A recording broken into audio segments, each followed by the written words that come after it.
Mes parents m'ont ignoré pendant des années. Au dîner de Noël, j'ai dit mine de rien, j'ai vendu mon entreprise.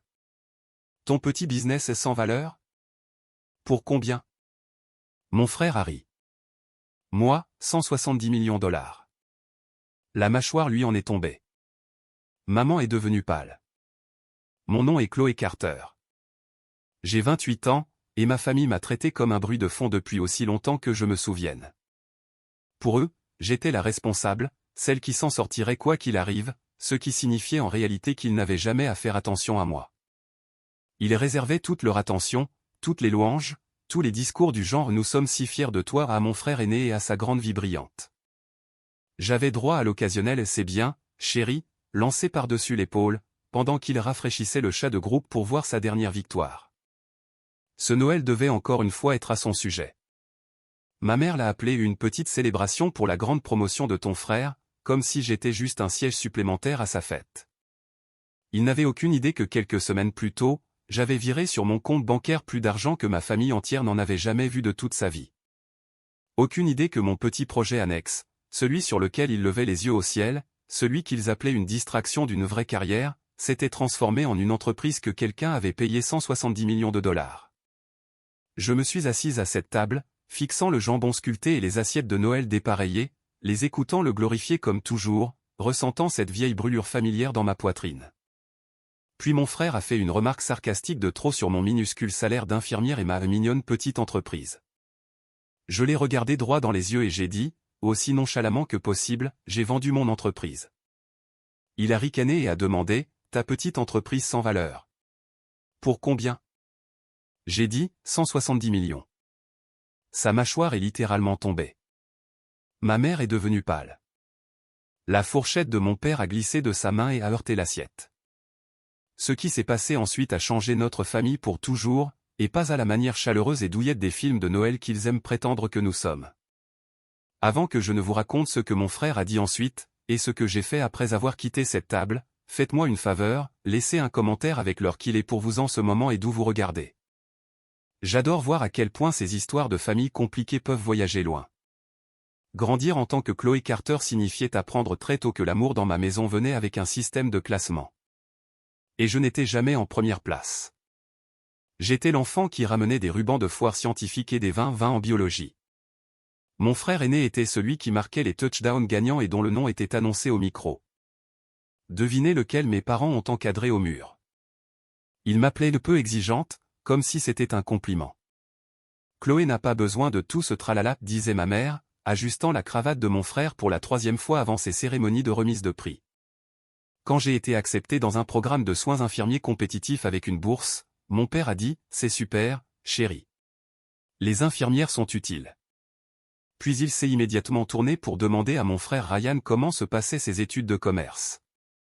Comme si ma vie était un acte d'échauffement pour le vrai spectacle. L'ironie, c'est que le fait d'être ignoré m'a rendue dangereuse. Pendant qu'ils étaient scotchés au meilleur moment de Ryan, j'apprenais à lire les électrocardiogrammes, à poser des perfusions et à penser clairement pendant que quelqu'un faisait un arrêt cardiaque devant moi. J'ai pris un poste d'infirmière de nuit aux urgences, juste après l'école. Et ce que personne dans ma famille ne comprenait, c'est à quel point je gérais le chaos chaque nuit. Nous stabilisions les victimes d'accidents de voiture, les patients victimes d'AVC, les cas d'overdose. Je prenais des décisions à 3 heures du matin qui faisaient la différence entre quelqu'un qui se réveillerait ou ne se réveillerait plus jamais. Et dans les moments entre les codes et la rédaction des dossiers, quand d'autres infirmières faisaient défiler leur téléphone, j'esquissais une idée sur le dos de brouillon.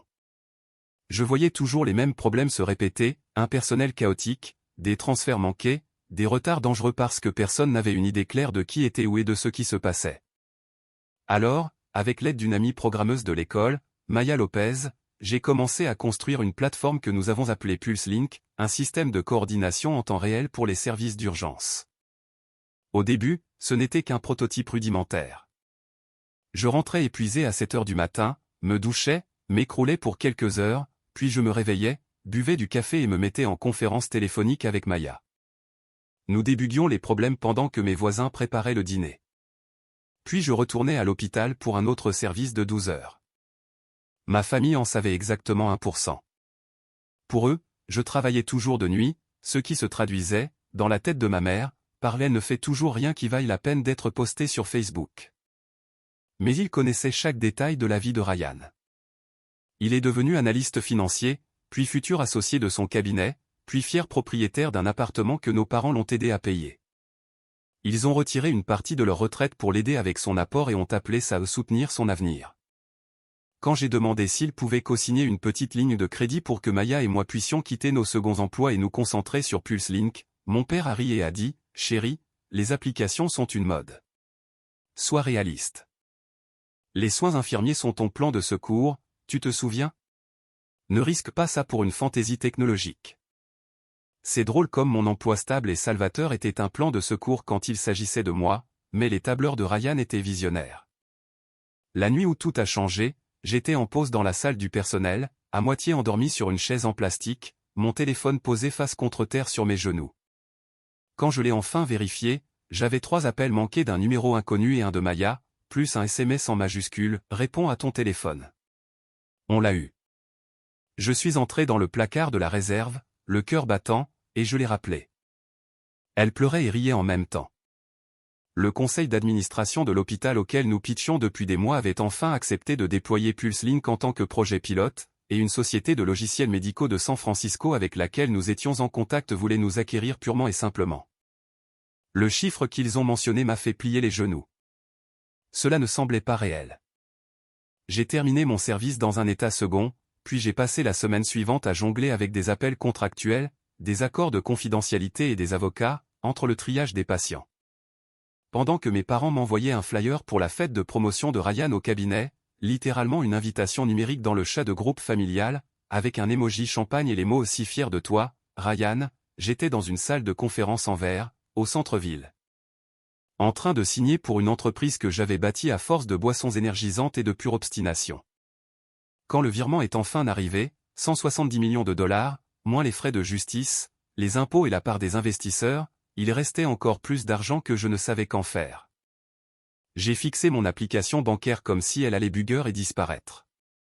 J'ai pleuré dans ma voiture, puis je suis allé travailler cette nuit-là comme si de rien n'était, car les gens avaient toujours besoin que l'on vérifie leurs signes vitaux et que l'on leur administre leurs médicaments. Je n'ai pas dit à mes parents, non pas parce que je voulais le cacher, mais parce que je savais exactement ce qui se passerait si je le faisais.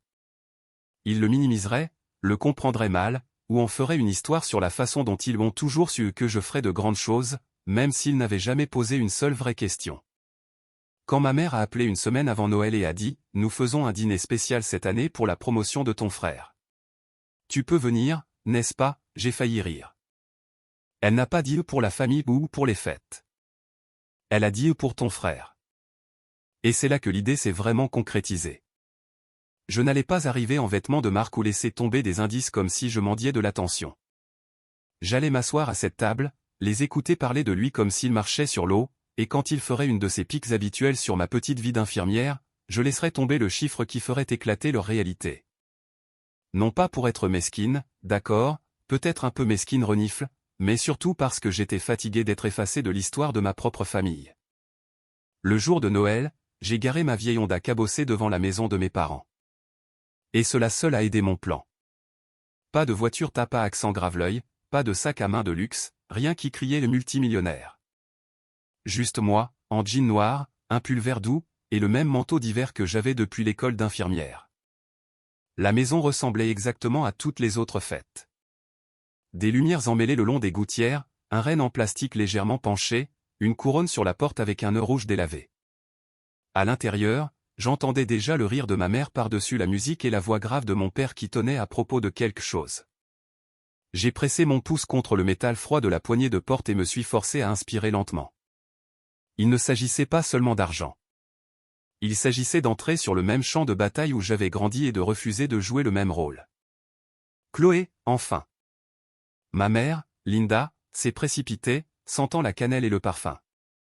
Elle m'a donné un rapide câlin, puis a reculé pour me lisser les cheveux comme si j'avais 8 ans. Tu as l'air fatigué. Tu fais toujours ces quarts de nuit fous? Je n'arrête pas de te dire, chérie, tu devrais trouver quelque chose de plus calme. Tu ne veux pas faire un burn-out avant tes 30 ans. Content de te voir aussi, maman, ai-je dit en enlevant mes bottes. Oui, toujours de nuit. Quelqu'un doit garder les gens en vie pendant que tu dors. Elle a fait un petit bruit agacé comme si j'avais fait une blague dramatique, et s'est détournée avant même que j'aie fini de parler. Ton frère est déjà là, a-t-elle appelé par-dessus son épaule. Il a apporté ce vin artisanal. Si attentionné. Nous allons l'ouvrir au dîner. Je l'ai suivi dans le salon et, bien sûr, Ryan Carter se tenait au milieu, comme s'il possédait l'endroit. Cheveux parfaits, montre chère, chemise habillée ajustée, manches retroussées. Il était au milieu d'une histoire, un conte sur son patron qu'il avait tiré à part dans le couloir pour parler de grands projets futurs renifles. Mon père, Paul, était assis dans son fauteuil inclinable, buvant chaque mot de Chloé. Ryan m'a finalement remarqué et a souri, s'approchant, son verre à la main. Tu as réussi à venir. Je sais que les nuits peuvent être rudes. Ils t'ont enfin laissé sortir du donjon de l'hôpital. Nous n'enchaînons plus vraiment les patients au mur, mais oui, ils l'ont fait, ai-je dit sèchement. Il a ri comme s'il pensait être charmant. Comment va le truc de données avec lequel tu t'amusais? Cette application? Ça a été très occupé, ai-je dit, gardant mon visage neutre. On a eu beaucoup de choses en cours. Eh bien, ne te laisse pas distraire de ton vrai travail, a ajouté mon père en faisant un geste vague. Les soins infirmiers sont un emploi solide. Pratique. Et tu as toujours été notre enfant pratique, n'est-ce pas? Celle dont on n'a pas à s'inquiéter. Oui, a ajouté Ryan, en faisant teinter légèrement son verre contre celui de papa. Gros enjeu, gros sous. Ils ont littéralement dit les mots futurs associés devant toute l'équipe. Ma mère a joint les mains sur sa poitrine. Nous sommes si fiers de toi, chérie. Ce soir est entièrement consacré à te célébrer. Je suis resté là, invisible, comme je l'avais été toute ma vie. C'était encore là, nous n'avons pas à nous inquiéter pour toi. Ça sonnait bien, mais ce que cela signifiait vraiment, c'était, nous ne pensons pas à toi. Je suis allé dans la cuisine pour aider. Non pas parce que j'en avais envie, mais parce que cela donnait à mes mains quelque chose à faire d'autre que de trembler.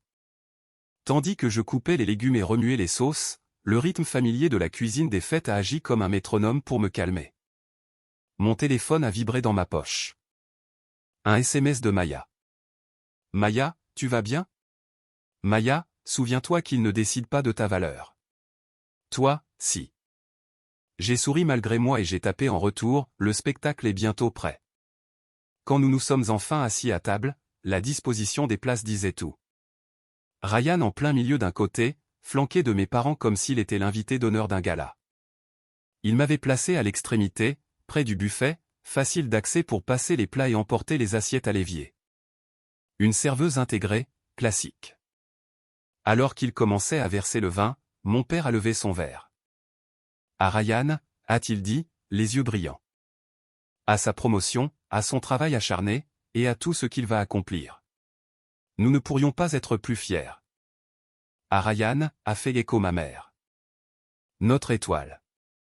J'ai aussi levé mon verre. En partie parce que cela aurait été étrange de ne pas le faire. En partie parce que je voulais qu'ils soient bercés par leur script habituel.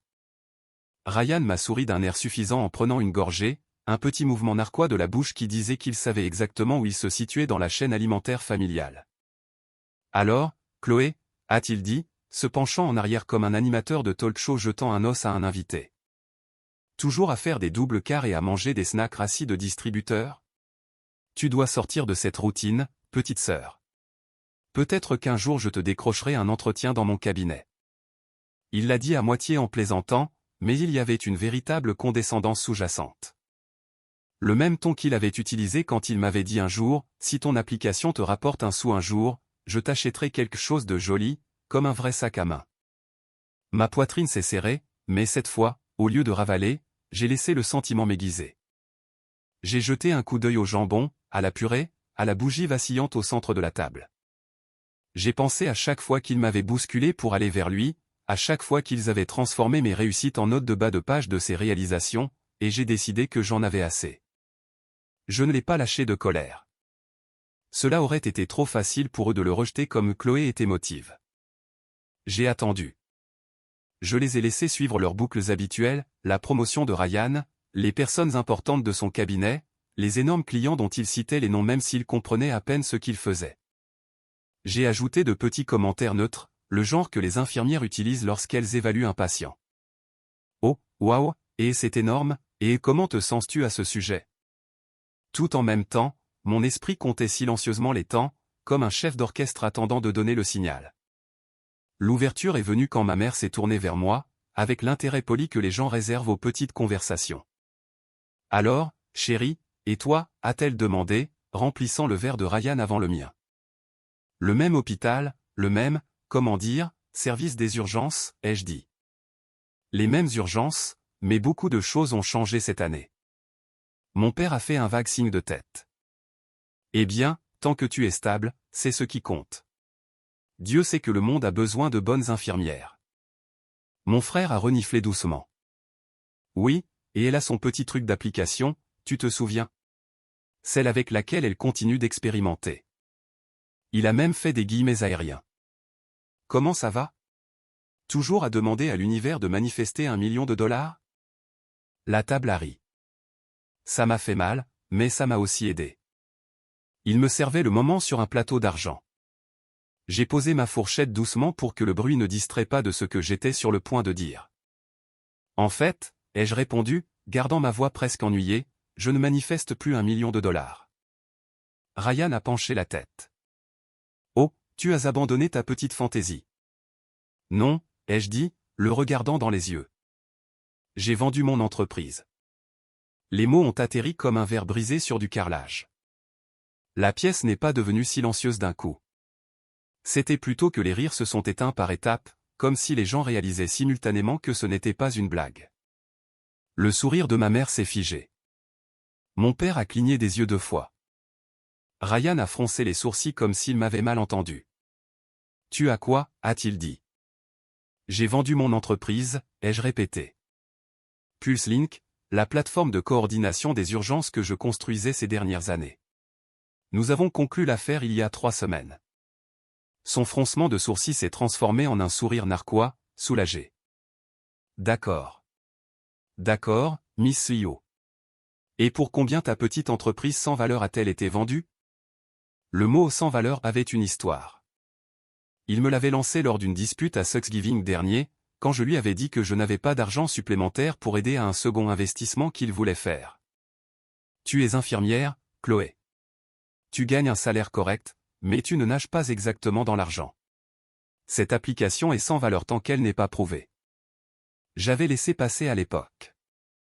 Pas cette fois. J'ai pris une gorgée d'eau, j'ai gardé mes mains stables et j'ai dit, 170 millions. Ryan a ri trop fort. Sors de là. Elle plaisante. Ma mère a dit rapidement, comme si elle avait besoin de réaffirmer le contrôle du récit. Ce n'est pas drôle, Chloé. Parler d'argent est de mauvais goût. Je ne plaisante pas, ai-je répondu. 170 millions de dollars. Une société de logiciels de santé de San Francisco a acquis PulseLink. Nous avons signé au début du mois. J'ai un rôle de consultante sur plusieurs années et des parts dans leur société mère. Après les impôts et les paiements aux investisseurs, je suis bien. J'ai vu la couleur s'échapper du visage de ma mère comme si quelqu'un avait tiré la prise.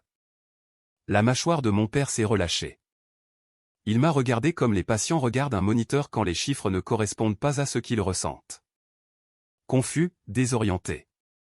Le rire de Ryan s'est étouffé. Tu mens, a-t-il dit. Tu ne peux pas juste on ne vend pas des choses pour autant d'argent. Tu conduis toujours cette bagnole pourrie. Tu vis toujours dans cet appartement avec les marches qui grincent. Si tu avais ce genre d'argent, nous le saurions. Pourquoi, ai-je demandé, inclinant la tête. Vous n'avez jamais posé de questions sur mon travail auparavant. Vous écoutez à peine quand je parle de mes patients, et encore moins de mon entreprise. Vous avez supposé que vous connaissiez toute ma vie parce que vous connaissiez mon titre de poste. Vous connaissez les heures que je travaille, mais vous ne savez pas ce que j'ai construit avec elles. Ma mère a serré sa serviette. Chloé, chérie, si c'est une blague pour gâcher la célébration de ton frère, je n'essaie de rien gâcher, ai-je coupé, ma patience s'amenuisant. Je partage mes nouvelles lors d'un dîner de famille. C'est ce que c'est, n'est-ce pas? La famille. Mon père s'est éclairci la gorge, cherchant quelque chose de solide. Si c'est vrai, a-t-il dit lentement. Pourquoi ne nous as-tu pas dit? Pourquoi ne serais-tu pas venu nous voir en premier? Celle-là m'a fait rire. Un rire court, amer. Venir vous voir en premier? Comme quand je vous ai demandé de co-signer une minuscule ligne de crédit et que vous m'avez dit d'être réaliste? Comme quand j'ai essayé d'expliquer ce que PulseLink faisait, et que vous avez dit que vous ne compreniez pas ces trucs techniques et que vous avez changé de sujet pour parler du bonus trimestriel de Ryan? La pièce est devenue silencieuse. Les yeux de Ryan ont fait des allers-retours entre mes parents et moi. Quelque chose comme de la panique commençait à y scintiller. Il était habitué à être le personnage principal ici. Soudain, il ne l'était plus. D'accord, a-t-il dit, forçant un petit rire. Disons que c'est réel. Montre-nous. Montre-moi ton compte. Montre-moi quelque chose. Il avait l'air presque frénétique. Normalement, je détesterais l'idée de sortir mon téléphone et de prouver ma valeur avec des chiffres, mais à ce moment-là, je savais exactement ce que je faisais. J'ai ouvert mon application bancaire sous la table, j'ai affiché l'un des comptes, et j'ai posé le téléphone face visible entre nous. Je n'ai pas tout montré, juste assez. Assez de zéro pour que mon père reprenne son souffle et que la main de ma mère vole à sa bouche. Assez pour que les yeux de Ryan s'écarquillent puis se plissent. Comme s'il essayait de faire des calculs compliqués dans sa tête. Des calculs qui aboutissaient à une seule conclusion, il n'était plus l'enfant le plus performant. Bordel, a marmonné Ryan, se coupant seulement parce que notre mère lui a lancé le regard qu'elle réservait aux gros mots et à la sauce renversée. Il a fixé l'écran comme s'il pouvait faire changer les chiffres par la seule force de sa volonté. Ça n'a pas de sens. Tu comment? Ce petit mot disait tout. Tu. La fille dont il n'avait pas à s'inquiéter. L'infirmière qui travaillait de nuit et portait des chaussures confortables. La sœur qui s'asseyait tranquillement et applaudissait sur commande pendant qu'il trinquait à chaque mouvement de Ryan. Ce n'est pas si compliqué, ai-je dit. J'ai vu un problème au travail. J'ai construit quelque chose pour le résoudre, et les gens en position de pouvoir en ont vu la valeur. Ils ont payé en conséquence. Mais tu n'as rien dit, a murmuré ma mère. Pas un mot. Nous sommes tes parents.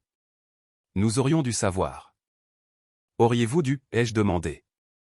Parce que chaque fois que j'essayais de parler de PulseLink, vous me coupiez la parole. J'essayais d'expliquer, et vous disiez, c'est bien, chérie. Puis vous demandiez à Ryan comment s'était passée sa grande réunion. Vous connaissiez chaque détail de son travail, mais vous ne pouvez même pas me dire le nom de l'hôpital où je travaille sans réfléchir un instant. Mon père s'est hérissé. Maintenant, attends. Nous t'avons soutenu. Nous avons toujours été fiers de toi. Je me suis penché en avant. Les années de mots avalés finissaient par s'échapper. Vous avez soutenu Ryan. Vous avez pioché dans votre retraite pour l'aider avec son appartement. Vous avez co-signé pour sa première voiture. Quand il a fait couler cet investissement à ne pas manquer il y a 2 ans, vous avez appelé ça une expérience d'apprentissage. Quand j'ai demandé une fraction de ce soutien, vous m'avez dit que j'étais imprudente. Le visage de Ryan a rougi. Ce n'est pas juste, a-t-il claqué. Il savait que j'avais de vraies perspectives. Tu jouais juste avec du code sur ton ordinateur portable. Tu veux dire le code dont tu as ri quand je t'ai montré le premier tableau de bord, ai-je demandé. Celui que tu as dit qu'il ressemblait à un projet scolaire avant de prendre une photo et de l'envoyer à tes amis pour rire? Il a ouvert la bouche, puis l'a refermée. Le souvenir a clairement frappé. Notre mère a regardé entre nous, secouée. Nous ne savions pas, a-t-elle murmuré. Nous n'avions aucune idée que c'était sérieux. Pourquoi n'as-tu pas insisté davantage? Pour nous faire écouter? C'était ça. Le blâme retournait sur moi. Classique. Parce que j'étais fatigué, ai-je dit doucement. Fatigué de supplier mes propres parents de me traiter comme plus qu'un accessoire de l'histoire de succès de Ryan. Fatigué d'expliquer ma vie à des gens qui avaient déjà décidé qui j'étais. La pièce semblait étroite, l'air chaud malgré la neige dehors. Mon père a posé sa fourchette, oublié. Alors, quoi maintenant, a-t-il demandé, sa voix étrangement petite. Tu es riche. Tu n'as pas besoin de nous.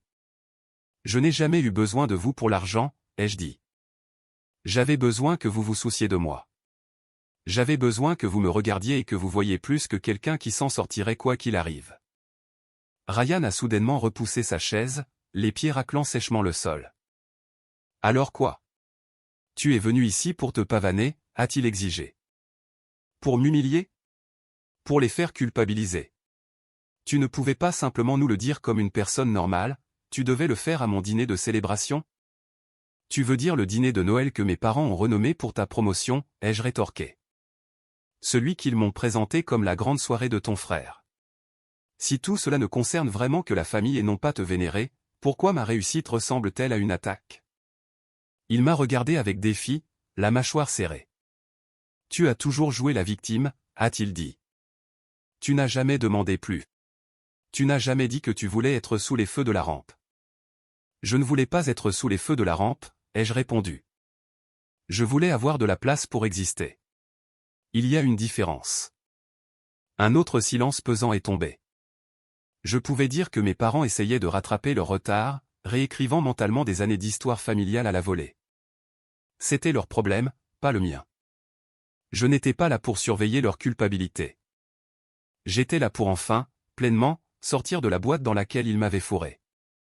J'ai repris mon téléphone et les verrouillé. Je ne suis pas venu ici pour mendier la validation, ai-je dit en repoussant ma chaise. Je suis venu ici pour vous dire qui je suis maintenant. C'est à vous de voir si vous pouvez gérer cela. Alors que je me levais, ma mère a attrapé mon poignet. Chloé, attends, a-t-elle plaidé. Nous avons juste besoin de temps. C'est beaucoup. Je vous ai donné 28 ans, ai-je répondu. Le temps n'est pas le problème.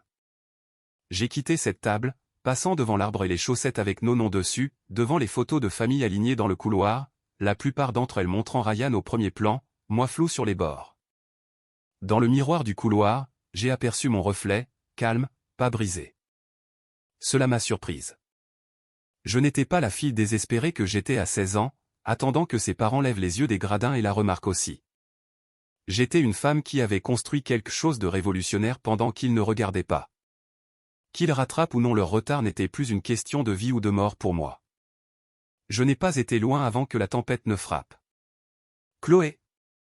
La voix de Ryan m'a suivi dans le couloir, perçante et brute d'une manière que je n'avais pas l'habitude d'entendre. Je me suis retourné juste au moment où il m'a rattrapé, son calme habituel brisé. Tu ne peux pas simplement lâcher une bombe comme ça et partir. Regarde-moi faire, ai-je dit. J'ai passé toute ma vie à avaler des choses pour que tu ne te sentes pas menacé. Menacé? Il a éclaté d'un rire sans humour. Tu penses que je suis menacé par toi? Tu le es maintenant, ai-je dit. Nous nous sommes regardés, les années de compétition tacite, soudain très parlé. Mes parents planaient à quelques mètres derrière lui, pas assez près pour intervenir, pas assez loin pour faire semblant de ne pas être impliqué. Tu ne comprends pas ce que tu as fait, a dit Ryan, changeant de tactique. Tu m'as fait passer pour un idiot là-bas. Tu sais, mon patron est ami avec papa sur Facebook. Que se passe-t-il si ça se sait? Quand les gens entendront que ma petite sœur a construit une entreprise qui vaut autant et que je ne le savais même pas, je passerai pour une blague.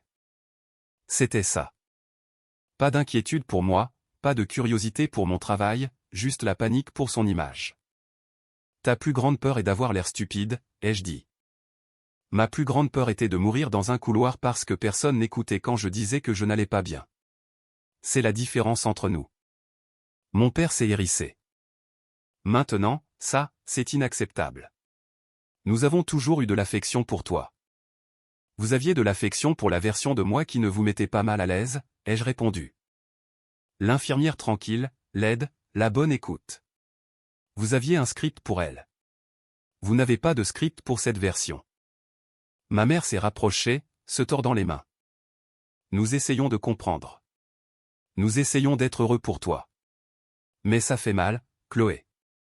Ça fait mal que tu ne nous aies pas fait confiance pour ça. Que tu nous aies exclus. J'ai ravalé, choisissant mes mots avec soin. Vous n'avez pas été exclus. Vous êtes parti. Chaque fois que vous m'interrompiez pour poser une autre question à Ryan. Chaque fois que vous oubliez mon emploi du temps mais que vous mémorisiez le sien. Chaque fois que vous me disiez d'être heureuse pour votre frère quand j'avais mal. Vous pensez que le fait d'être ignoré ne laisse pas de cicatrices? Ryan a ricané. C'est ridicule. Tu agis comme si tu avais été maltraité ou quelque chose comme ça.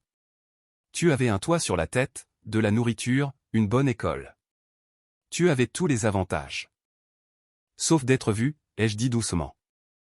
Sauf d'être choisi. Le couloir semblait trop petit, les murs trop proches.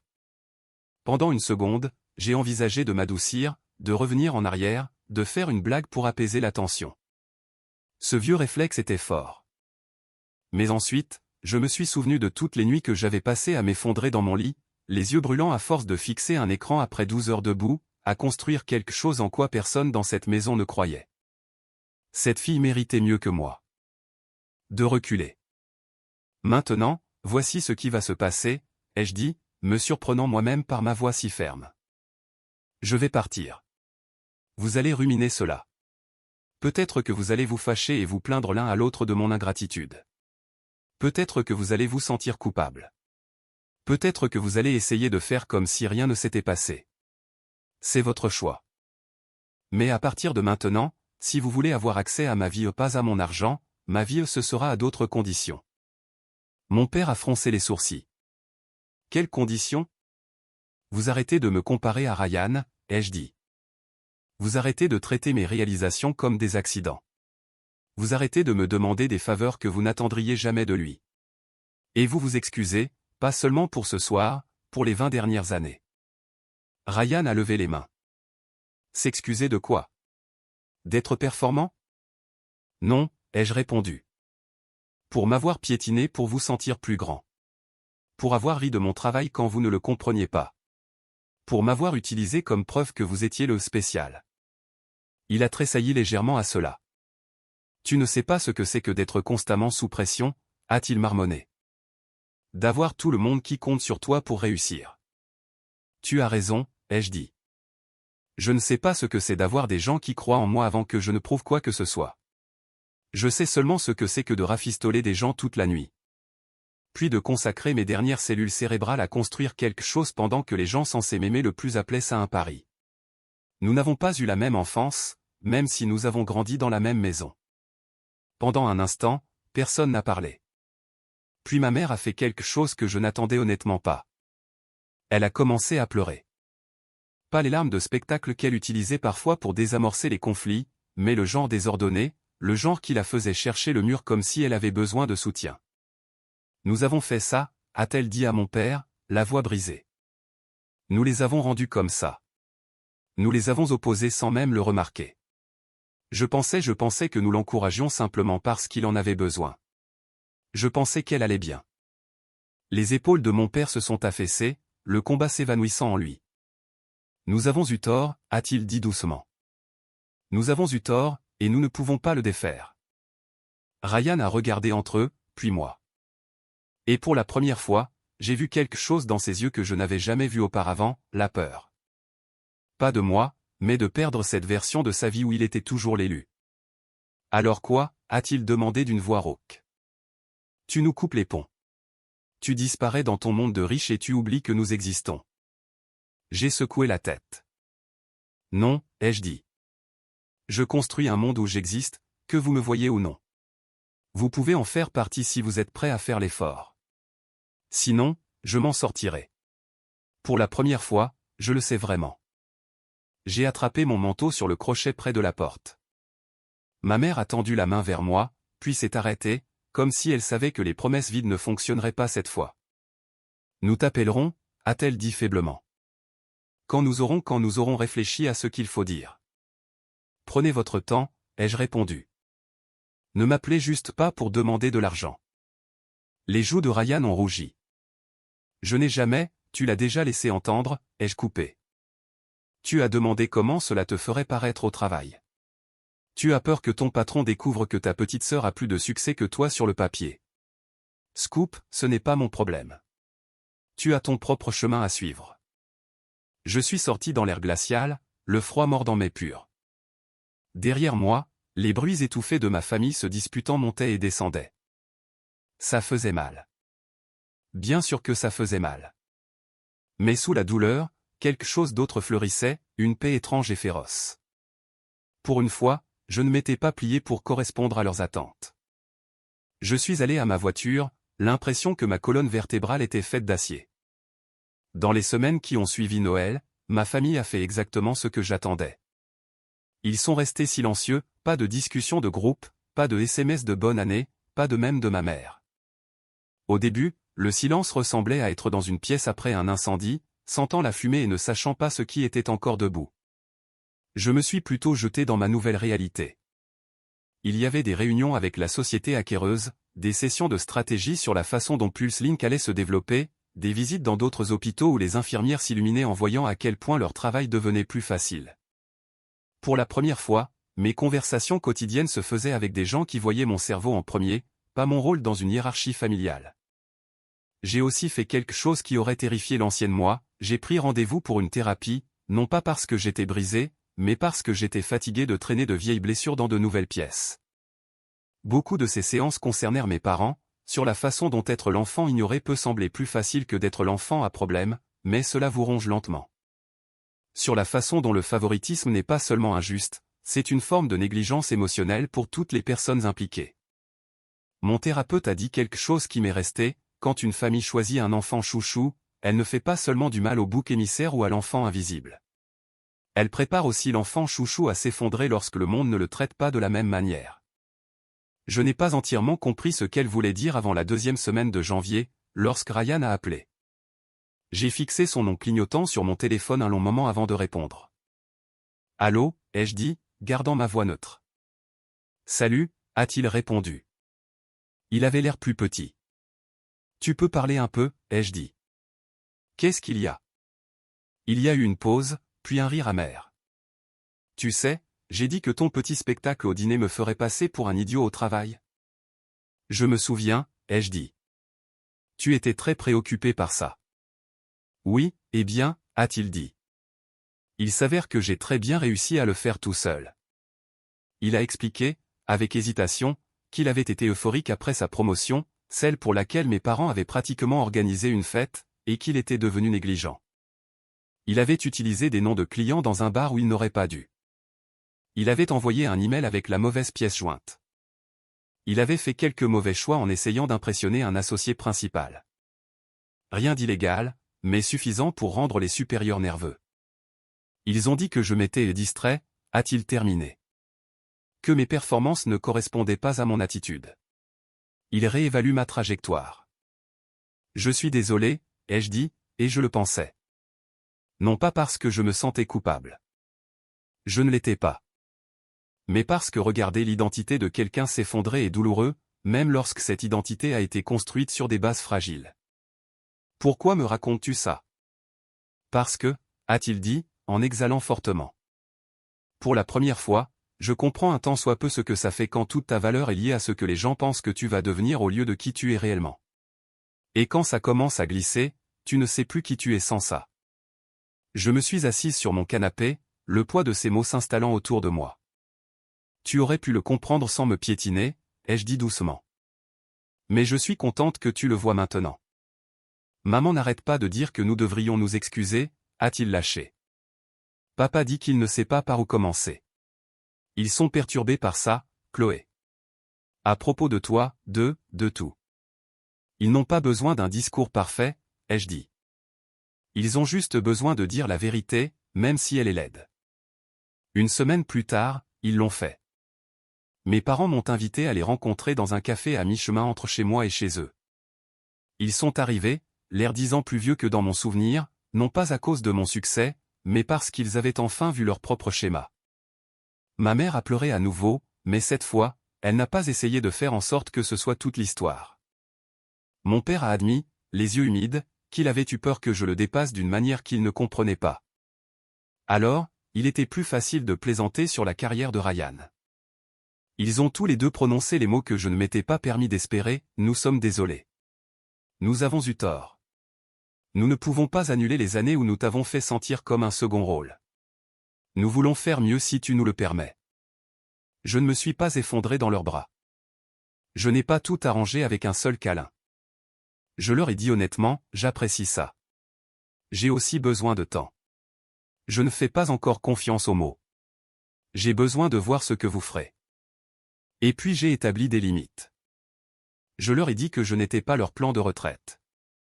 Je leur ai dit que je ne sauverais pas Ryan de mauvais investissements ni ne paierais leur maison juste parce que je le pouvais. Je leur ai dit que s'ils rabaissaient ma carrière d'infirmière ou traitaient mon travail comme un coup de chance à nouveau, je partirais. Ils ont écouté. Vraiment écouté. Et au cours de l'année suivante, lentement, douloureusement, ils ont commencé à changer. Ils me posaient des questions sur mon travail et ne revenaient pas à Ryan après 30 secondes. Ils respectaient quand je disais que j'étais fatigué après un quart et que je ne pouvais pas parler. Ils ont commencé à se reprendre quand ils glissaient dans d'anciens schémas. Ma mère s'arrêtait au milieu d'une phrase et disait « Je le refais, n'est-ce pas ?» puis se corrigeait. Quant à Ryan, il n'a pas été viré, mais son parcours au sein du cabinet s'est stabilisé. Plus de voix rapides. Plus de louanges constantes. Il a détesté au début. Puis il a commencé à séparer qui il était de ce qu'il faisait. Il s'est excusé auprès de moi, vraiment excusé, pas avec des excuses ou des plaisanteries évasives. Et un jour, des mois après ce Noël, il m'a demandé quelque chose qui m'a surprise plus que tout le reste dans cette histoire. « Tu penses, a-t-il dit, que tu me laisserais un jour faire un stage ou travailler sur quelque chose que tu construis? Pas en tant que ton frère, juste en tant que quelqu'un qui recommence. » J'y ai réfléchi un long instant. Peut-être, ai-je dit, si tu acceptes de commencer par le bas et d'être enseigné par des gens qui ne sont pas impressionnés par ton nom de famille. Il a ri, mais il y avait de l'humilité cette fois. Juste. Voici ce que j'ai appris de tout cela, et ce que je voudrais que quiconque regarde retienne. Le favoritisme familial n'est pas seulement injuste, c'est une sorte de mal lent. Il dit à un enfant qu'il n'est jamais assez et à un autre qu'il n'est assez que lorsqu'il brille. Il fait douter de sa valeur à l'enfant ignoré et terrifie l'enfant chouchou à l'idée de tomber. Se défendre dans ce système n'est pas égoïste, c'est une question de survie. Établir des limites avec ses parents n'est pas irrespectueux, parfois c'est le seul moyen de briser un schéma qui, autrement, se transmettrait à la génération suivante. Et votre valeur ne commence pas lorsque votre famille la voit enfin. Elle était là depuis le début. Le fait que mes parents m'aient ignoré pendant des années n'a pas effacé ma valeur. Cela a juste retardé le moment où ils ont dû y faire face. Notre équipe de Revenge Raid est dédiée à la création d'histoires significatives et émotionnellement riches qui résonnent avec les luttes de la vie réelle. Nous promettons que ces histoires sont fictives, créées uniquement pour partager des leçons précieuses et des messages éducatifs positifs avec nos téléspectateurs. Ce script souligne la valeur éducative de l'estime de soi, des limites émotionnelles et de l'impact à long terme du favoritisme familial. Il encourage les téléspectateurs à réfléchir à la santé mentale, à une communication saine et à l'importance de reconnaître le potentiel de chaque personne. Grâce à cette histoire, nous espérons que les gens apprendront à construire des relations plus respectueuses, compréhensives et solidaires dans leur propre vie.